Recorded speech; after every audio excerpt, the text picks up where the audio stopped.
हर व्यक्ति शंकराचार्य नहीं लिख सकता। और अगर वो शंकराचार्य थे तो क्यों आप लोगों ने लाठीचार्ज किया था वाराणसी में? एक नए स्टैम्पेड को जन्म देता है, वहां पे नए भगदड़ को जन्म देता है, श्रद्धालुओं के जीवन के साथ खिलवाड़ करता है। करते हैं कानून का शासन पालन करना भी जानते हैं, पालन करवाना भी जानते हैं। समाजवादी पार्टी बार बार एक झूठ को दोहराने का प्रयास करती है अनावश्यक रूप से, यानी जो मुद्दा नहीं था उसको जानबूझ करके मुद्दा बना करके और उसके माध्यम से जो चीजें प्रयास किया गया। मैं कहता हूं, क्या हर व्यक्ति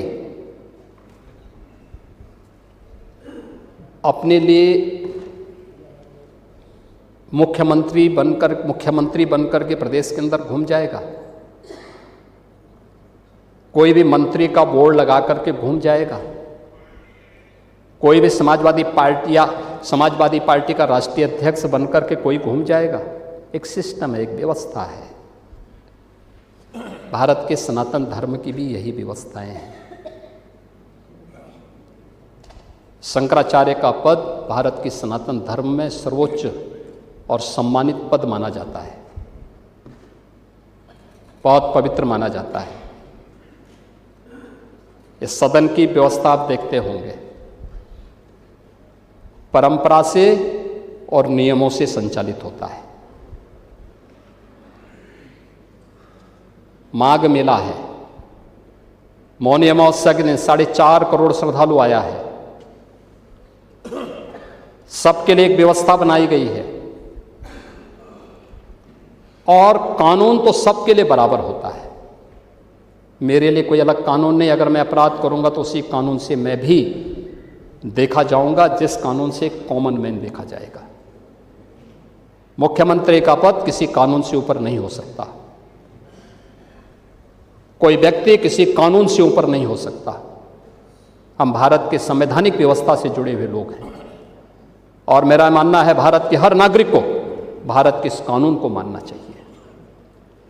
भारत के अंदर शंकराचार्य की पवित्र परंपरा, जगत गुरु शंकराचार्य ने देश के अंदर 4 कोनों में 4 पीठों की स्थापना की।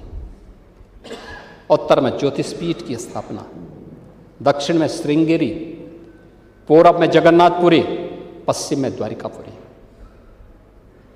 4 पीठों के 4 वेद हैं,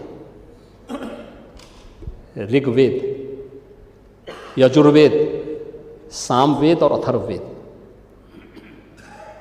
इन सब के अपने मंत्र हैं।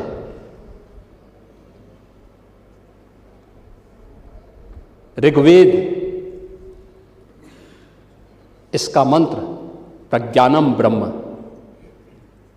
ये प्रज्ञा ही ब्रह्म है, ये इसका मंत्र है। क्योंकि बुद्धि की पवित्रता पर ऋग्वेद ध्यान देता है। यजुर्वेद अहम ब्रह्मास्मि, ये इसका मंत्र है, मैं ही ब्रह्म हूं। कोई भी साधक जब अपनी साधना की पराकाष्ठा में पहुंचता है तो उसको इस बात की अनुभूति होती है। यही उपनिषदों का उद्घोष भी है।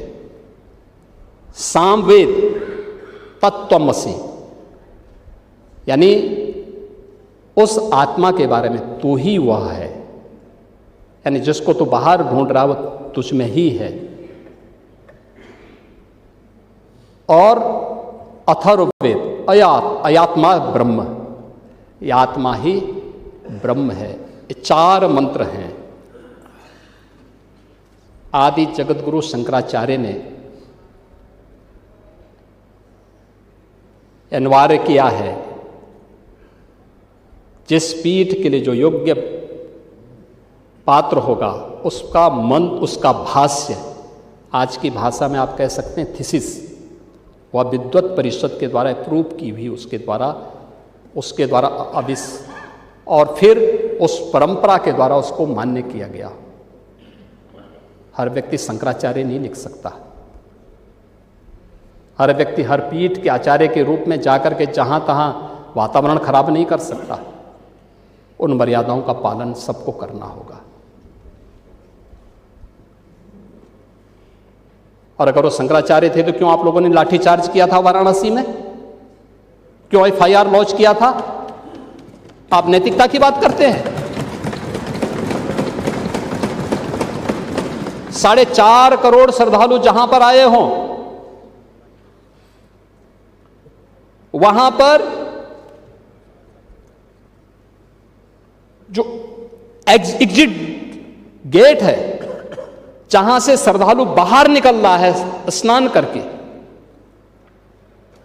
उस द्वार, उस पेंटून से, उस मार्ग से किसी को बाहर निकलने का कोई वो नहीं, क्योंकि उससे अंदर जाने का कोई प्रयास करता है तो एक नए स्टैम्पेड को जन्म देता है, वहां पे नए भगदड़ को जन्म देता है, श्रद्धालुओं के जीवन के साथ खिलवाड़ करता है। एक जिम्मेदार और मर्यादित व्यक्ति कभी इस प्रकार का आचरण नहीं कर सकता, कभी नहीं कर सकता। आपको पूछना है, सपा के लोग पूछें, लेकिन हम लोग मर्यादित लोग हैं, कानून का शासन पर विश्वास करते हैं, कानून का शासन पालन करना भी जानते हैं, पालन करवाना भी जानते हैं, दोनों चीजों को एक साथ लागू करवाना जानते हैं। लेकिन इसके नाम पे गुमराह करना बंद करिए आप लोग।